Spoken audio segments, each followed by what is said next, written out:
Hello and welcome to the Full Scottish. My name is Brian Liddy and today is Sunday the 19th of March, otherwise known as Mother's Day. So welcome to you at home. Today I'm joined by two guests. Welcome to Owen Thompson. Owen, welcome. How are you doing? Thanks, morning, Brian. Thanks for having me. Not at all. I'll give you a proper introduction in a second. And our second guest is Mike Small. Mike, hello, how are you? Hi, I'm good, thanks. Yeah. Okay. So Owen, you're the SNP MP for Midlothian, and am I right in saying that you narrowly lost your seat in 2017, but you won it back like at the next general election? Yeah, is that right? Yeah, that's right. I like to say to some people, I missed the bus in 2017, but I caught up again in 2019. Okay, great. So welcome and good to have you here today. And Mike, am I right in thinking that you founded Bella Caledonia in 2007? Is that right? Yeah. So it seems Yeah. a very long time ago. Yeah, excellent. Well done. Thank you for doing that.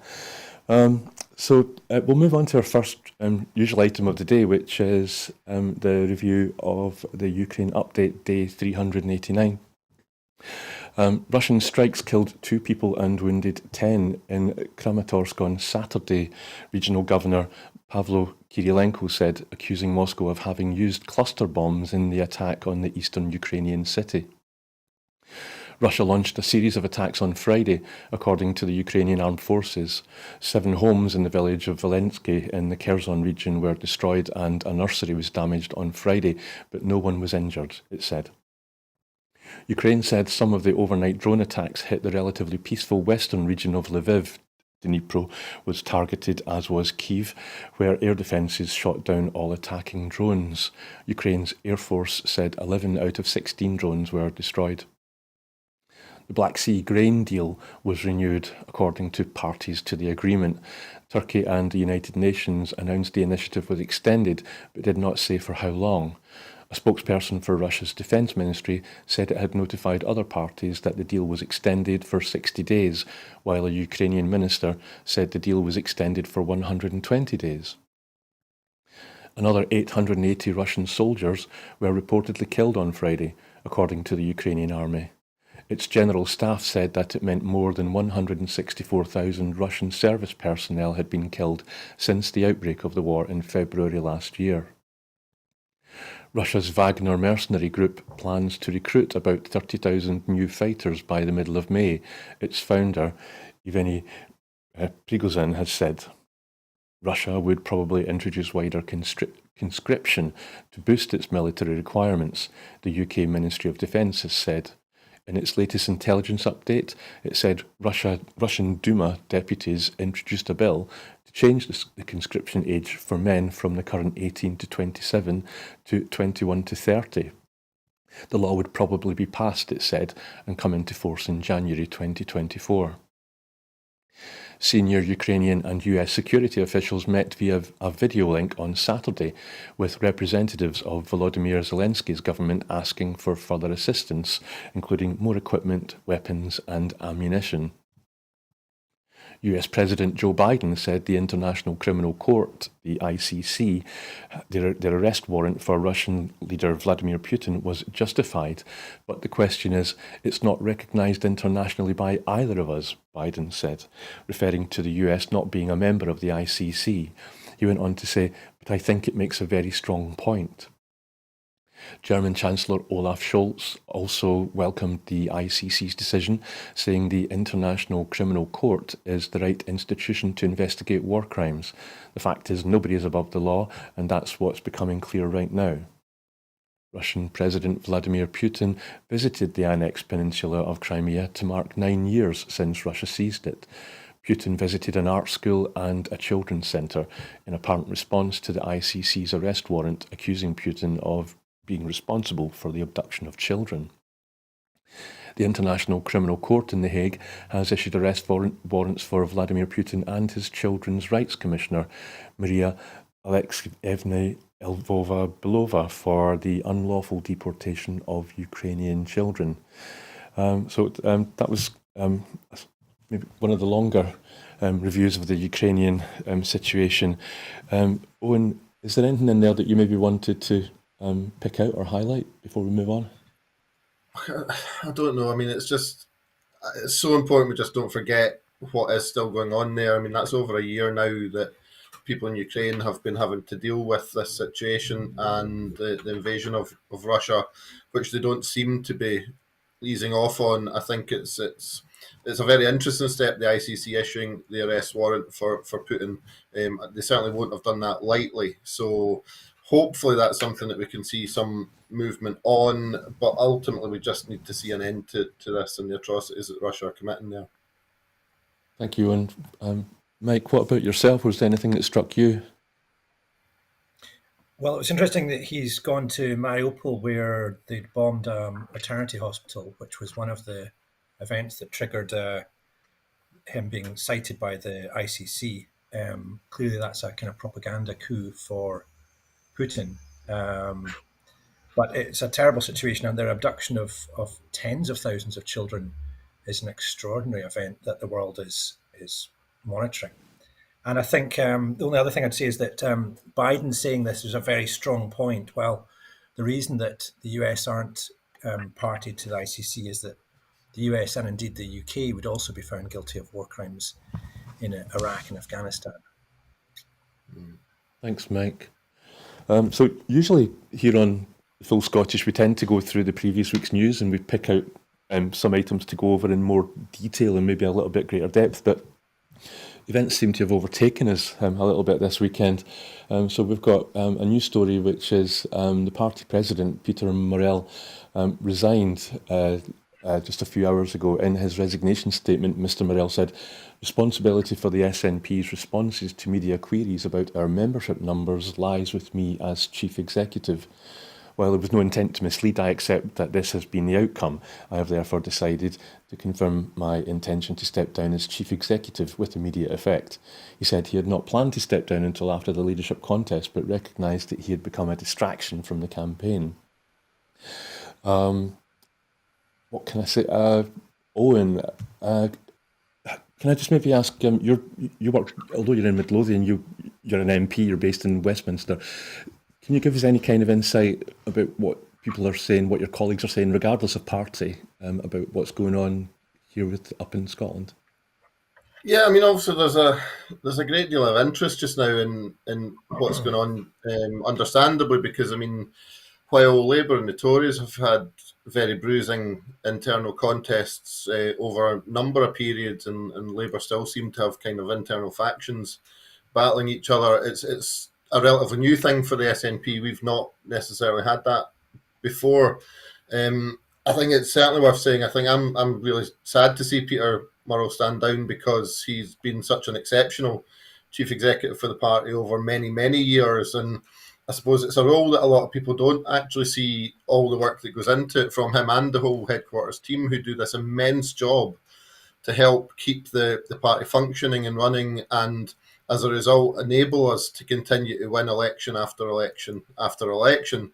So very, very sad to see this happen. I think given some of the criticism, the heavy criticism that Peter and others have come under over a period now, it's entirely understandable why he would look to stand back from it. And I think, well, we just have to see what comes next from that. But obviously there is a lot of interest in the leadership contest. There's all manner of conspiracy theories out there, which are, I would suggest, largely being pushed by those out with the party.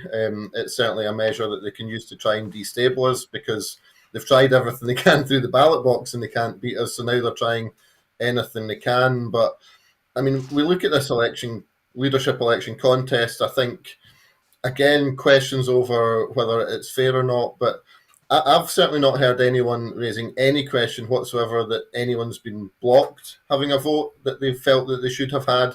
The cut-off point for those eligible to vote was very clear from the start, and it's being run already by an independent, third-party, respected organisation. So to me, the sort of any suggestions over the validity of the ballot itself are just unfortunate, because every possible measure that can be put in place to make sure that this is a safe, secure and transparent process is there. And regardless of what the membership number happens to be, that doesn't change the process that goes along with it. Thanks, Owen. And just before I come to you, Mike, I probably should have mentioned that the former chief executive, Mike Russell, he's now taken charge until a new party leader's in place.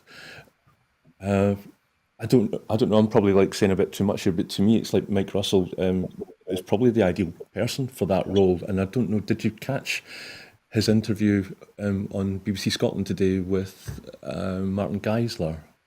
I caught some of it, and yeah, I think Mike is a good choice for this because obviously Mike was Peter Murrow's predecessor, so he's got experience in the role. So, yeah, Mike, as the party president, has been entirely neutral in the whole process, as all senior national office bearers should have been. And I think he's a very strong character within the party. He's very, very well respected, so it probably exactly the right person to take it on in the interim. Thanks, Owen. And so, Mike, I'm intrigued to hear what your views are. Do you think is this like a clean sweep? You know, a broom that's been brought into use in the party, if I can use that, or is it a bad thing for the party? What do you think?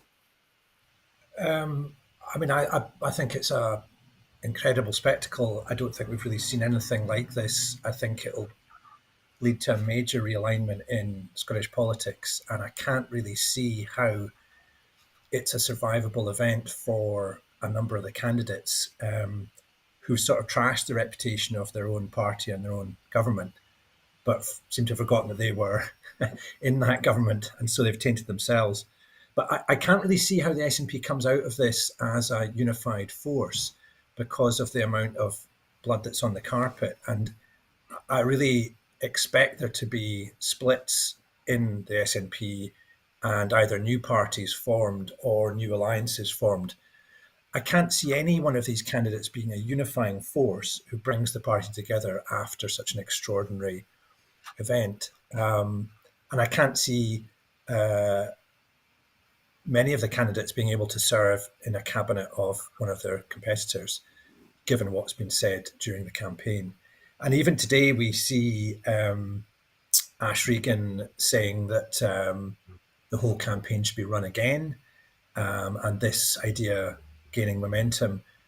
I think what's happened is that as the people who are supporters of Regan have seen that her campaign's been pretty disastrous, they began conspiracies and tried to trash the whole process. So I'm quite pessimistic, actually, for Scottish politics and for the SNP about what comes out of this. And I don't really see any great gains from Scottish Labour, for example, who may make a number of electoral gains from it. But I don't really see a realignment that's good for the Scottish people that come out of this. I just see a very messy result. Thanks, Mike. Owen, I'll give you a chance to respond in a second, but Mike, can I just maybe continue to ask you? So it sounds like maybe you agree with what Mary Black said, because she hinted that she thought the party might split. Do you think maybe it doesn't matter how many pro-independence parties there are, as long as everybody puts their tick in that box on the day? Or do you think we need that solid heft of one, big party to kind of keep the whole thing going? I think the danger is that you get a number of parties and you split the nationalist vote several ways, and so it gets divided and other parties come through the middle. So I'm not sure if that is such a healthy result. But I do think that the SNP, the idea of it being a broad church across right and left and socially and conservative and more liberal, it is unsustainable now. I think that the divergence within the party of different views is so wide that I don't think it can really hold. Thanks, Mike. So, Owen, what do you think? If you want to make a response to what Mike's had to say? Yeah, I mean, I think it's all absolutely fair. I mean, it's a very, very challenging time. I think number of the comments that have been made by some of the candidates are very, very unfortunate and short-sighted. They've not looked at the damage that they're doing when talking down the party, our successes, and the success of the government that they have served. And I'm very open and sort of I'm very much back in Hamza Yusuf because I think he is the person who could actually bring us all together. He's excellent in doing that. And I would hope that he's in a position to be able to do that when we get the result a week on Monday, I think it is. So it's not going to be easy, but I mean, have faced challenges before, perhaps not in this scale. And it's often said that the SNP are like a big family where we may well have disagreements, but ultimately we will all come back together. And that's certainly what I would hope it would be able to happen. It doesn't mean it'll be easy, but I think ultimately we all want to make sure that we have the leader announced and the First Minister elected by the Scottish Parliament, and then we can move on and get back on to focusing on delivering our route towards independence, because ultimately that's what we're here for. Thanks, Is the Owen. problem, Owen, not that the result may be tainted by the other candidates, and that might undermine whoever wins? If Yousaf wins, for example, the other candidates will attempt to smear that result, will they not? Yeah, and I think that's one of the very, very unfortunate things. One of these, it's the Trump-esque conspiracy theories trying to already undermine the process. But as I say, I've heard no single claim of anyone saying that they felt they should have had a vote and they've not been allowed to vote. That's not been said by anyone, because the point at which members who could vote was so clear, and equally, it's not the party running the actual election. It's an independent, highly respected third-party organisation. So that independent part of the process is already there, which doesn't mean folk won't say it, but it makes it very, very difficult for them to back up that sort of claim. So, Owen, can I maybe then ask you the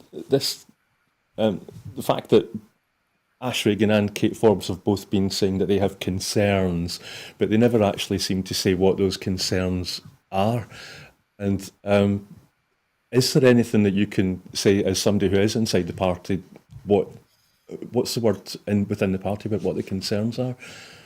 I'm genuinely not clear. I've heard that there are concerns and sort of talking about independence of the process, but like I said, I mean, it is an independent process already. And I've not heard any more specifics about what concerns there are. If there are, by all means, I mean, I think if anyone has concerns, they should raise them. But in absence of that, it's very difficult to take some of these things as any more than just trying to sow doubt, which I know a number of our opponents are certainly going to try to do. Thanks, so. Mike, is there anything, just before we move on quickly, is there anything that you'd like to say that maybe hasn't had a chance to come up about this item?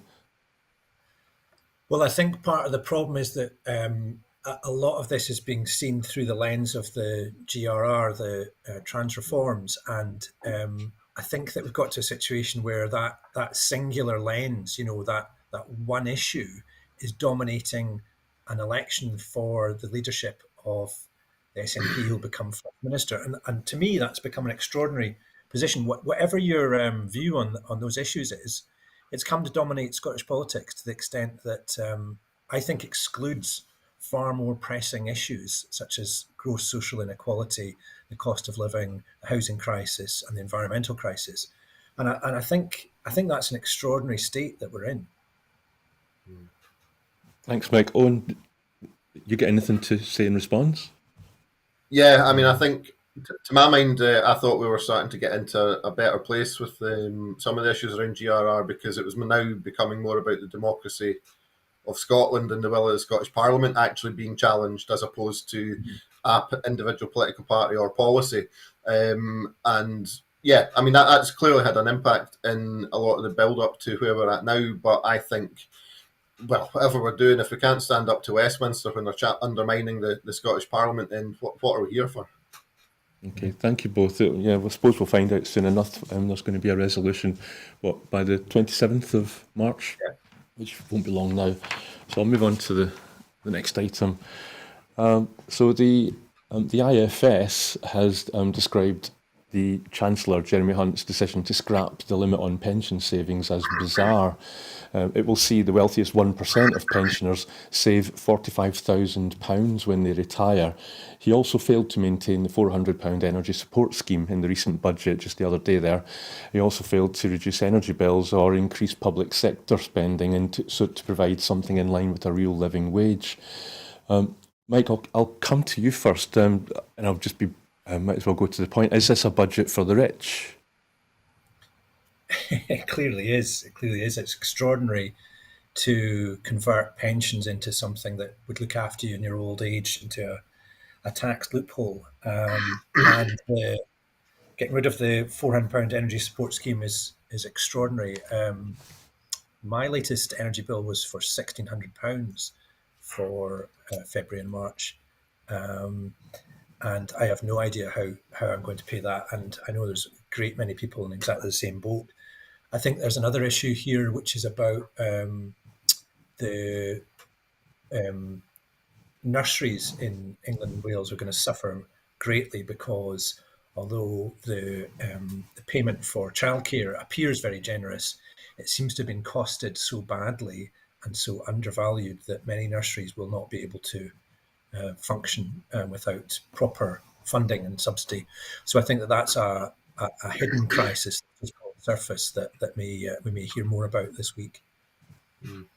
Thanks, Mike. And Owen, I'm just thinking that the SNP have been very vocal in coming out against this budget. Do you think are Scots worse off after this budget? Absolutely. I mean, the Chancellor had an opportunity to do much more, and what he's done is he's become the reverse Robin Hood and taken from those who need the support and given it to the one percenters again. Now there was a challenge in some of the issues around tax and pensions for doctors to try and recruit doctors. I think a bigger issue is the number of people that have left the profession due to Brexit, but that's something that they never like to talk about. And with the Chancellor standing up on Wednesday, he could have been given much more support. He could have been increasing the state pension so that the number of pensioners in Scotland who are living in poverty were helped, not those who've got an extra £1 million sitting around that they're trying to get tax relief on. I think the removal of the energy support is just ridiculous. We're still facing cold weather, and the number of people in Scotland where that's so much more than it is down south. It's just short-sighted. They could have, even instead of maintaining that, they should have been doing more. And they've still never done anything to actually address the major shock to the system that was the Truss Kwarteng budget, where interest rates went rocketing up and people with mortgages suddenly having to find hundreds of pounds extra as a direct consequence of Tory Prime Minister and Chancellor making the reckless decisions and thinking that trickle-down economics is somehow going to benefit anyone but, the sort of the top 1% in society. So massively short-sighted in the budget. It's clearly starting to try and put them onto some kind of election footing, because it was notable that Labour don't appear to be disagreeing massively with huge amounts within this budget, and some were even saying it was a Labour budget that Jeremy Hunt was putting forward, which just goes to show that there is nothing to cut between Tory and Labour at the moment, and they're just this quest to have to try and win over the centre ground in England to try and form the next UK government.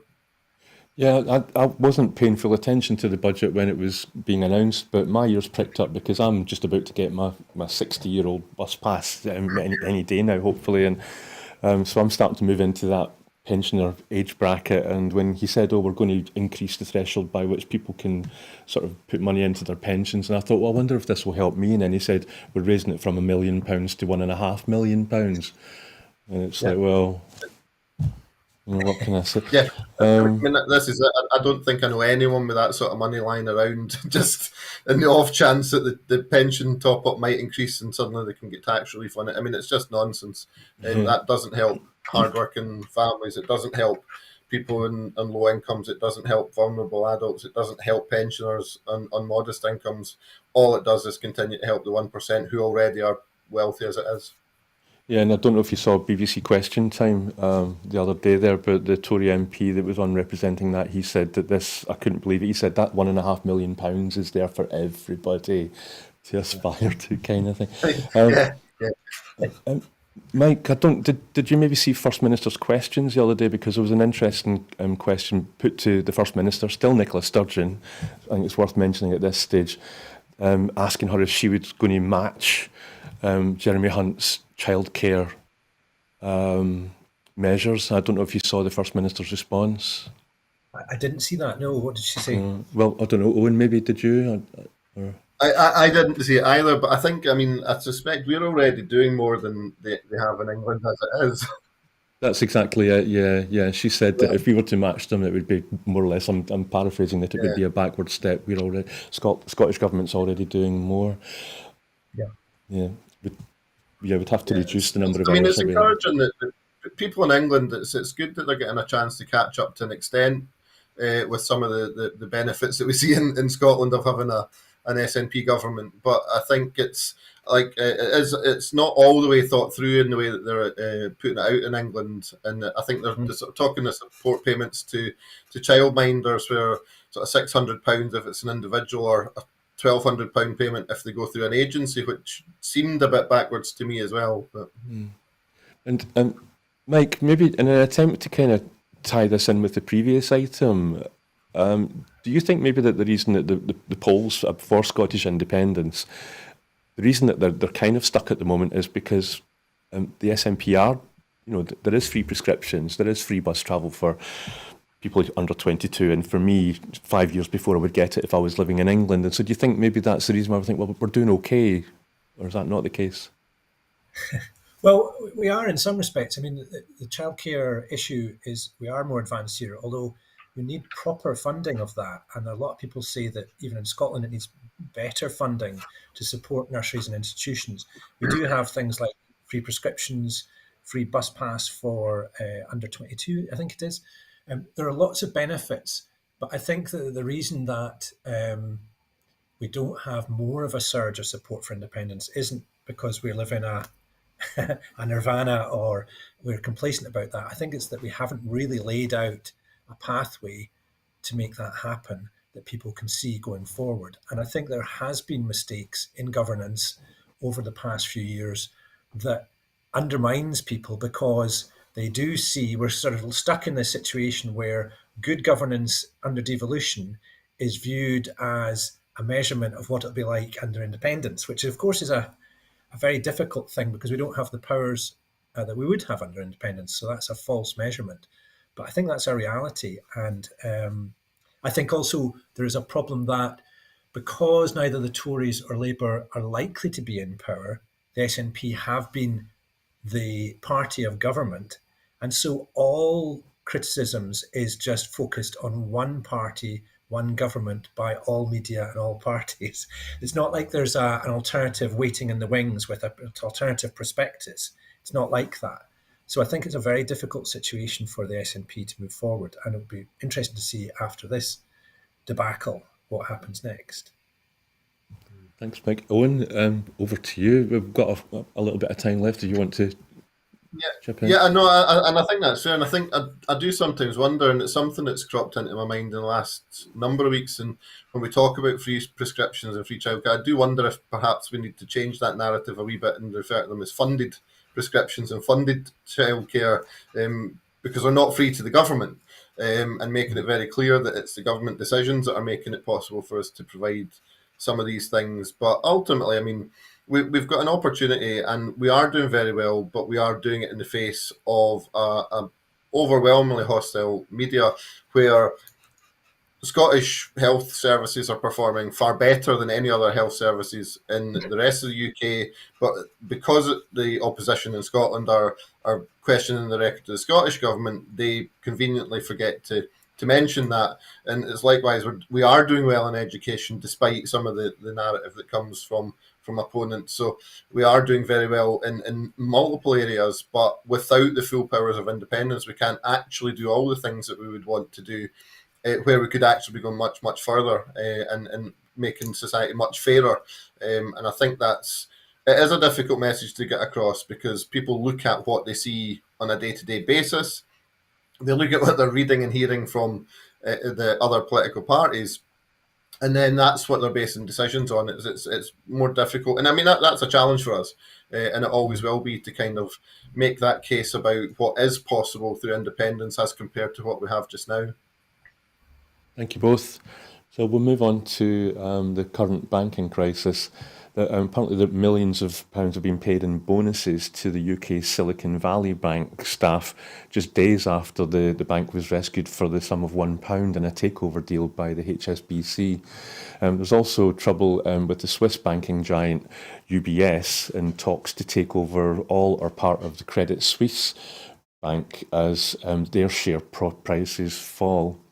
Yeah, so I might make it clear that it's not that the UBS are in trouble. It's Credit Suisse that are in trouble. UBS are stepping in to rescue them. So Credit Suisse, the troubled bank, continued to see its price fall despite a £54 billion cash infusion from the Swiss National Bank. So I don't know who to go to first here. This banking crisis. Mike, can I ask you, what is this? I mean, none of us are economists here today, but is this going to be 2008 all over again?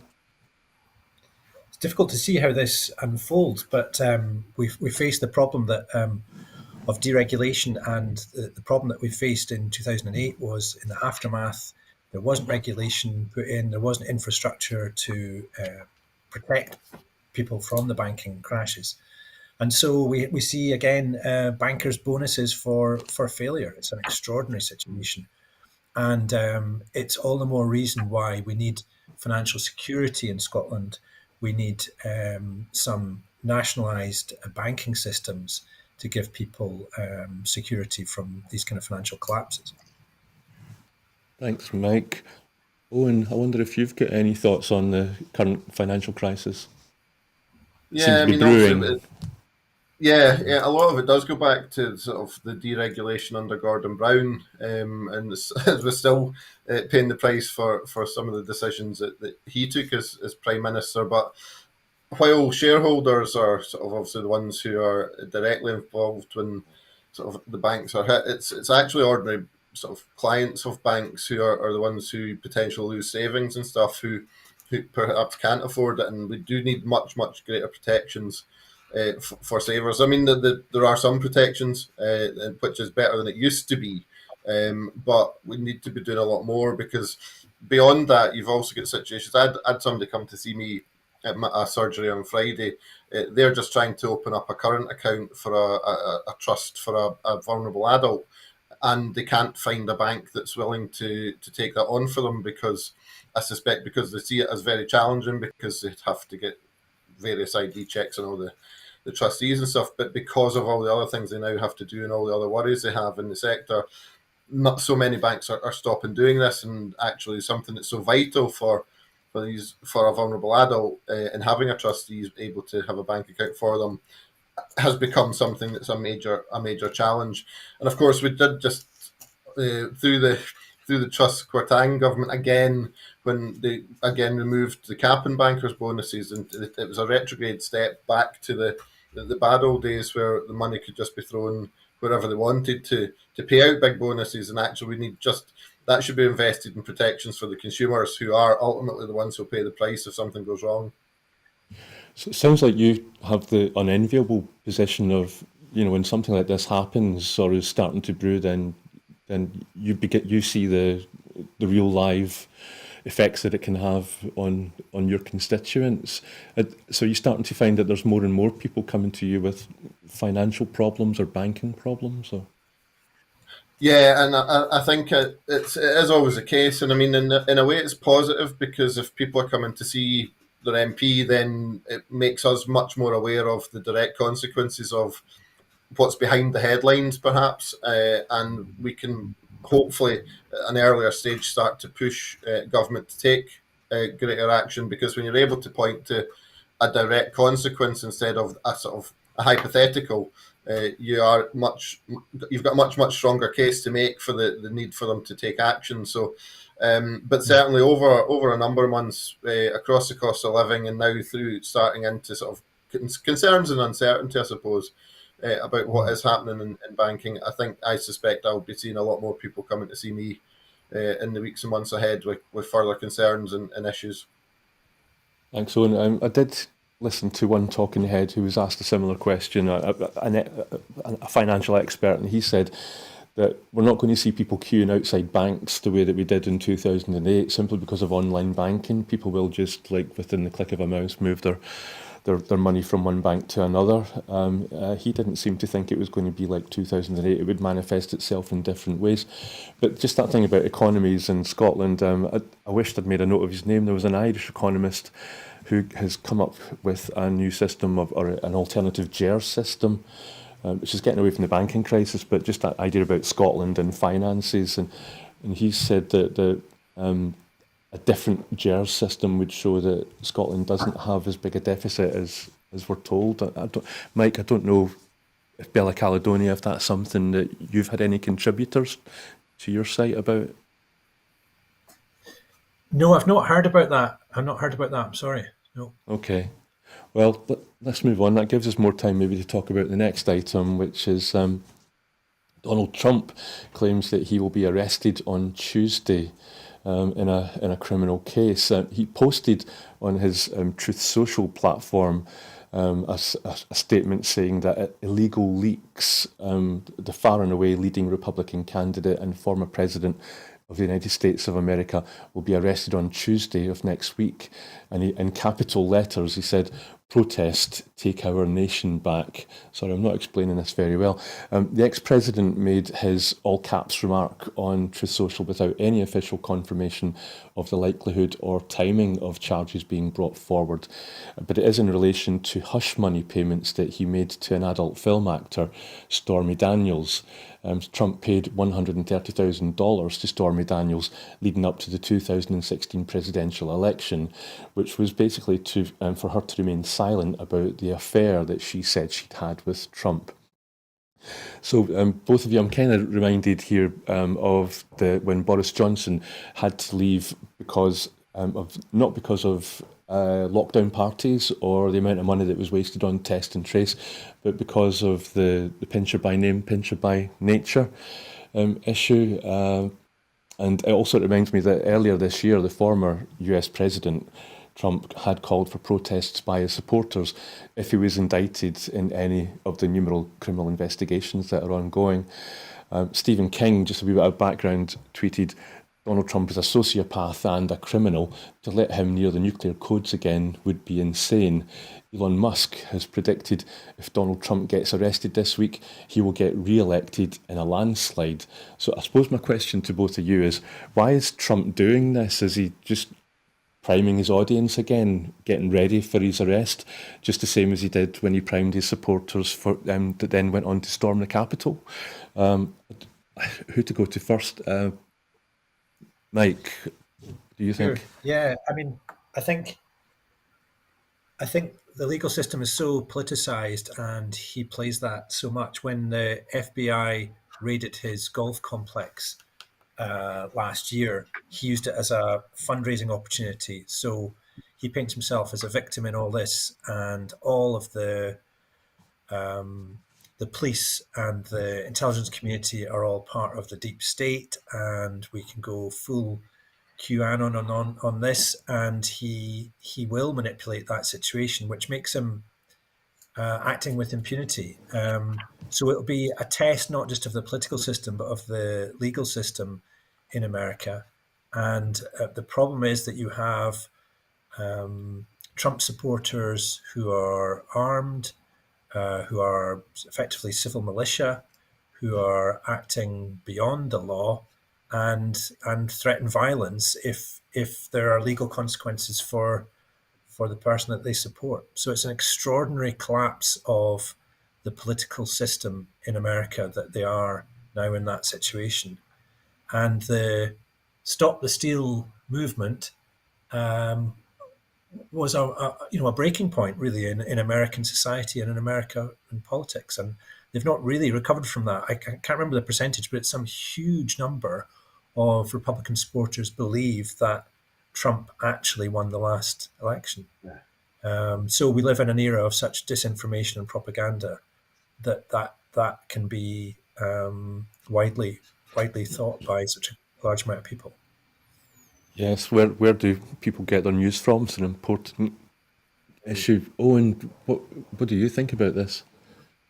Yeah, I mean, it's really dangerous. I mean, we saw what happened at the time of the election when he incited the riots at the Capitol building, Capitol Hill, and just that volume of people who still somehow believe that he actually won the election, had it stolen from him, in this sort of post-fact, post-truth type of approach that he takes. And I mean, he's being so irresponsible in kind of actively cheerleading this. I mean, he must personally look and see the consequences of him saying some of these things.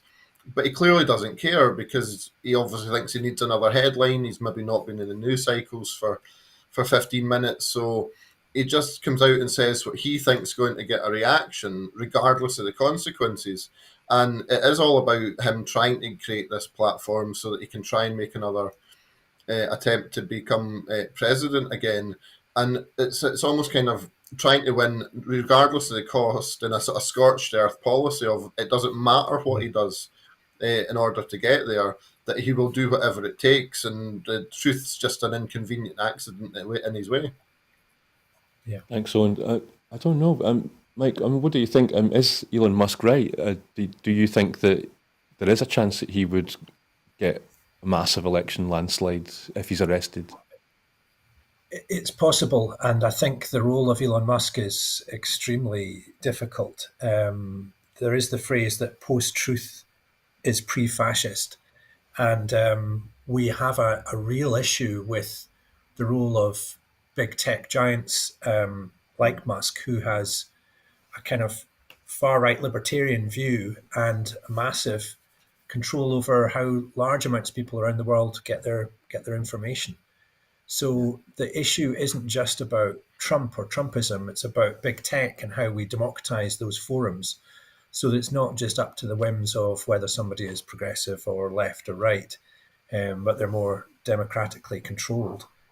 I think there is a problem in the left or progressive movements in analysing Trumpism because we laugh at it, we make fun of it, and we loathe it.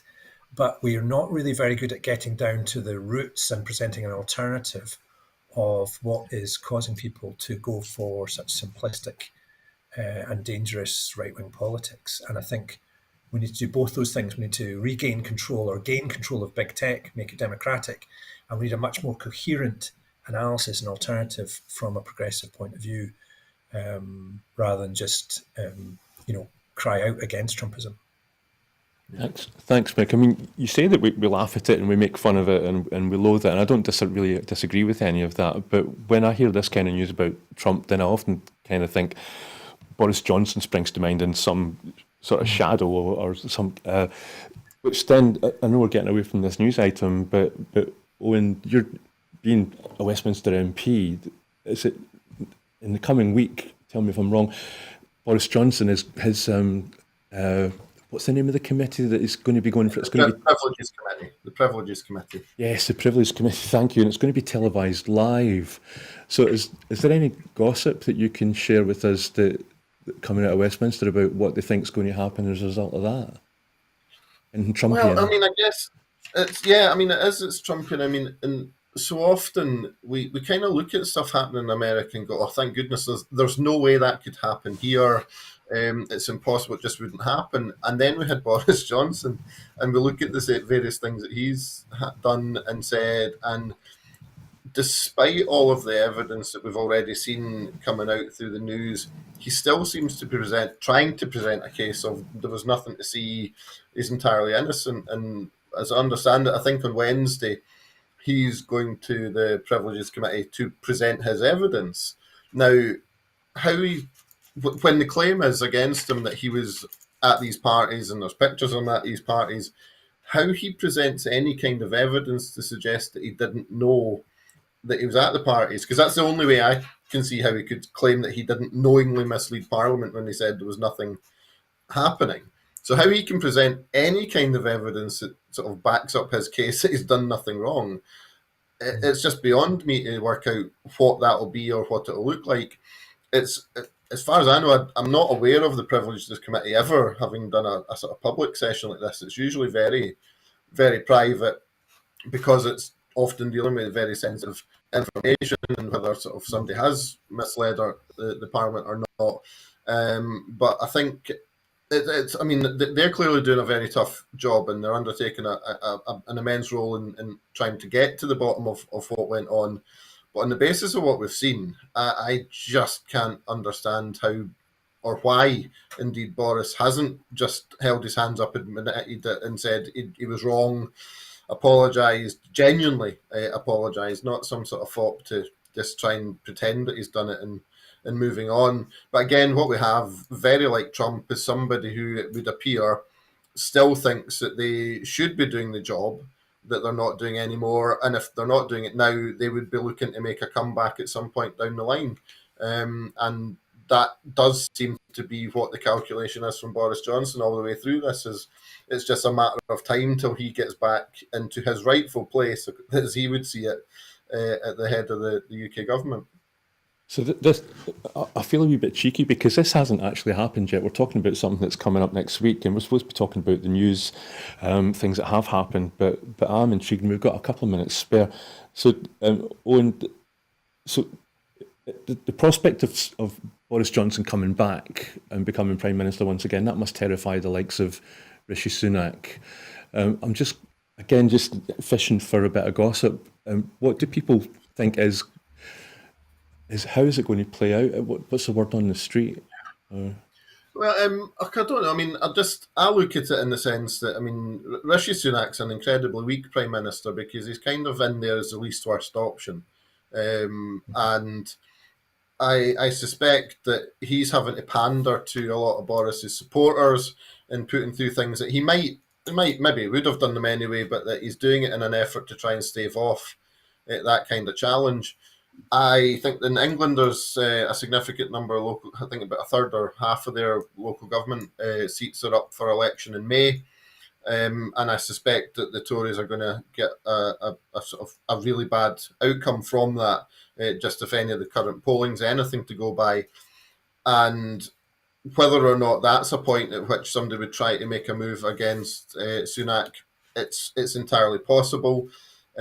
So if Boris is suspended in any way from the Commons, even amongst his own supporters, I'm not sure that's enough to make them not want to support him, because from what we could tell when Sunak did take over, Boris had the numbers but chose not to do it at that time, which to me is probably was to allow him to get through this privileges process and not have it hanging over him as a Prime Minister. So it's not impossible that the Tories have yet another leadership contest challenge or undermining of the Prime Minister by the summer, with a view to Boris trying to take over again, because there are still so many within that party say they need a proven winner, which they still see Boris Johnson as.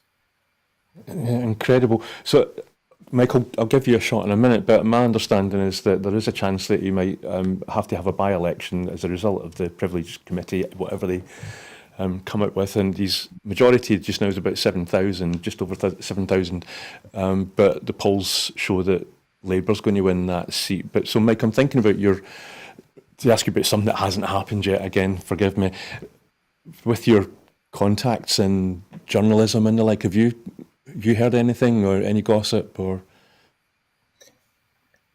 No, but I think Owen's right that we think that the kind of internecine warfare within the Tory party has an end point, but I don't think it does, because people are acting without real principle, and they're deeply opportunist individuals fighting for power. So I don't think Boris Johnson has disappeared off the political map. But he did have an opportunity to stand for an easier seat, which he rejected, and been reappointed as the candidate for his current seat. So that's an interesting take. Whether he thinks that he can defeat Labour, I'm not sure.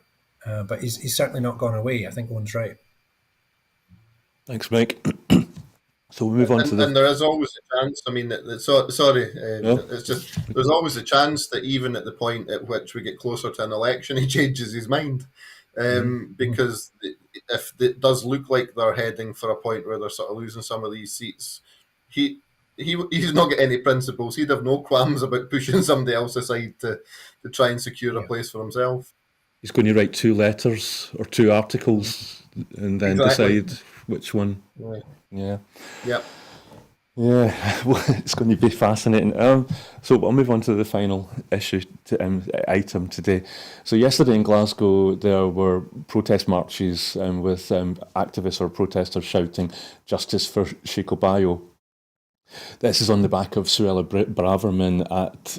She went to visit a facility in Rwanda, which she hopes will be the place where trafficked victims of modern slavery will be deported to.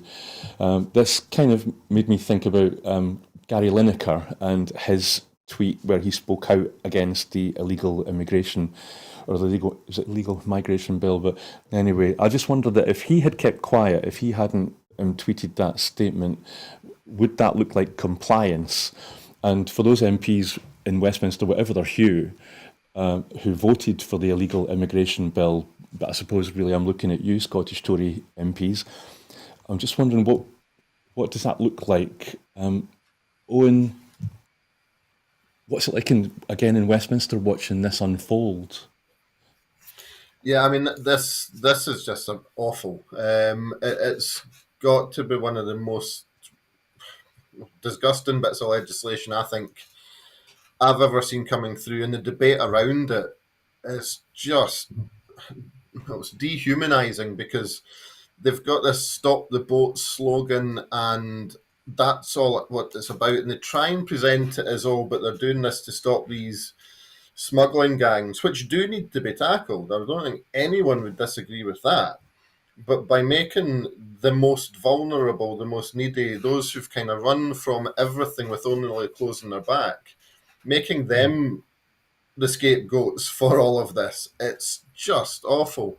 I mean, they've effectively closed all legal routes for anyone trying to seek asylum in the UK, and I mean, Labour, I have to say, sadly, aren't that much better because while they've not used the same type of language as the government, they are still looking at clamping down on the small boats. They want to make a stop to them too, and I've not seen the detail of what they would present as an alternative to that. We just need to get away from this. I mean, these are folk who are running away from conflict, many of which we've, as a UK, had a part in creating, and they're trying to find somewhere safe to come to. And as a proportion of the number of asylum seekers and refugees worldwide, the number that actually come to the UK is tiny as comparison to the countries immediately neighbouring areas of conflict in other parts of Europe. So there should be so much more being done to welcome refugees and to highlight the benefits of refugees and asylum seekers coming here. Because, I mean, if it weren't for an accident of geography, any one of us could find ourselves in that sort of situation where you are trying to run for your life. And I certainly would hope that if that was ever a situation we were in, that the neighbouring countries that we were trying to find refuge in would be doing far, far more than the UK. It's just dehumanising, and it's appalling, and the government should be utterly ashamed of themselves in the way they talk about people who are simply trying to find a way of life. Thanks, Owen. Mike, this notion of compliance, the protests in Glasgow yesterday reminded me, or took me back to the days of Kenmure Street.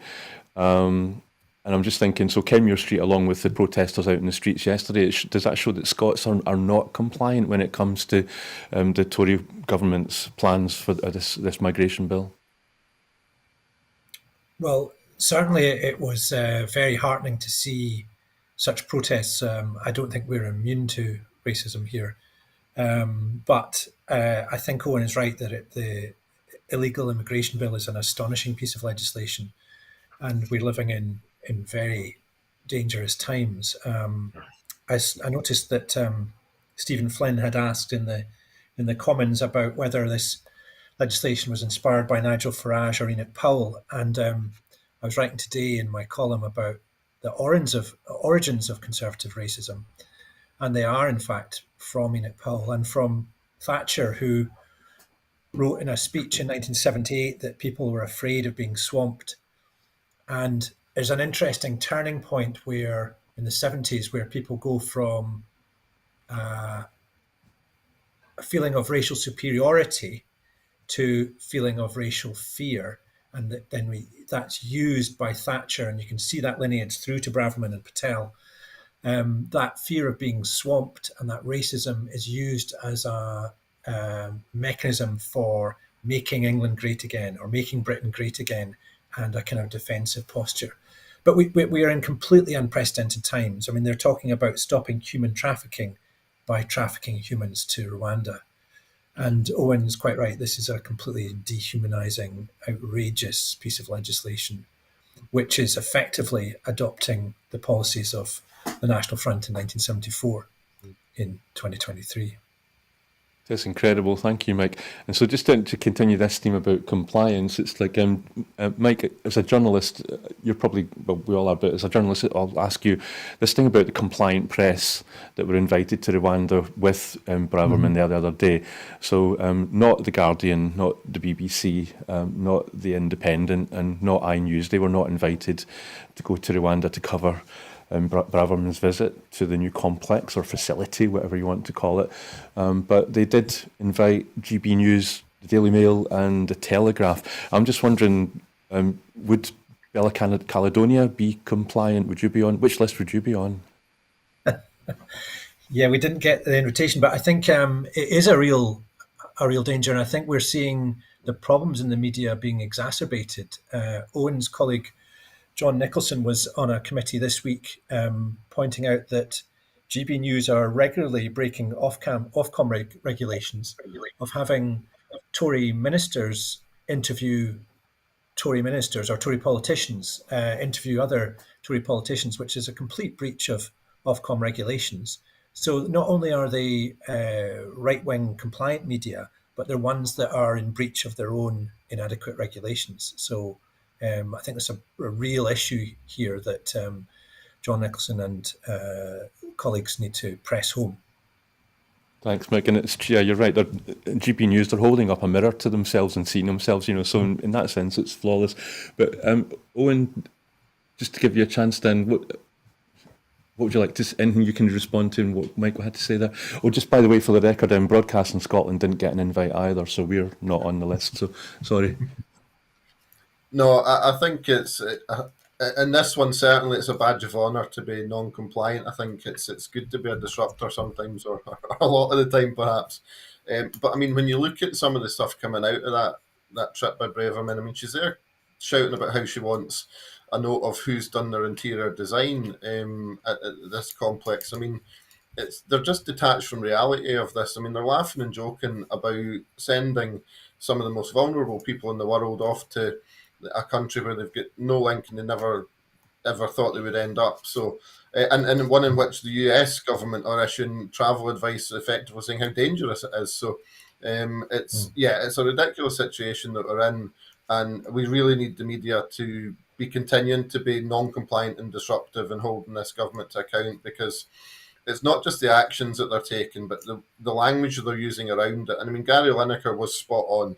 It's the language that they're using around it is just appalling, and it can be the sort of thing that would fuel others to think it's appropriate to take action where actually we just need to be being realistic with people and actually being honest and telling them that when a refugee or an asylum seekers come in here, it's because they have nothing, and we are in a place where we could just do so much more to help them. Thanks, Owen. And just, we've only got a minute or two left, well, a minute, and we're almost out of time, but just to wrap this item up, you'll probably have a better memory of this than me. When Suella Braverman told at a press conference that it was her dream to see planes taking off to people off to Rwanda, am I right in thinking that none of those planes have taken off yet? And even if they did, it would cost how many pounds per person? It's an incredible amount. I can't remember the exact figure, but certainly as far as I know, thankfully none have taken off yet. But then that's when you now get the government claiming it's the fault of the lefty lawyers and all the rest of it. Again, yet more dangerous rhetoric that's just not helpful to anyone. Yes, and I think it was Joanna Cherry that said that she thinks that that's the reason for it, that it's not that people will be deported, it's going to be used as a lever. Mike, just in the final seconds, have you got anything that you'd like to say before we go? I believe the figure was 3 million per person, but I think it's also problematic to frame it like that, because it's not that it's too expensive or it's not efficient, it's because it's morally repugnant that it should be opposed. Okay, thank you. So that is the end of the show. Owen, thank you. Mike, thank you also for giving up part of your Mother's Day and your precious time at the weekend. Hope to see you all again soon. Tomorrow it's going to be, I'm not sure who's hosting, but join us again tomorrow for Scotland at 7.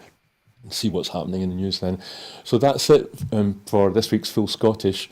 But before I go, we just want to remind you that here at Broadcasting Scotland, we depend on the generosity of our supporters. So to everyone who has donated and to everyone who has signed up to make a regular monthly payment, we thank you very much. You know that our programmes will always be free to view. However, if you can afford £5 a month, please do consider becoming a Broadcasting Scotland supporter. Right now, we have a pressing need to raise £30,000 to pay our bills and ensure that we are able to continue making programmes for you. But that's it, and so have a happy Mother's Day, and thank you for watching.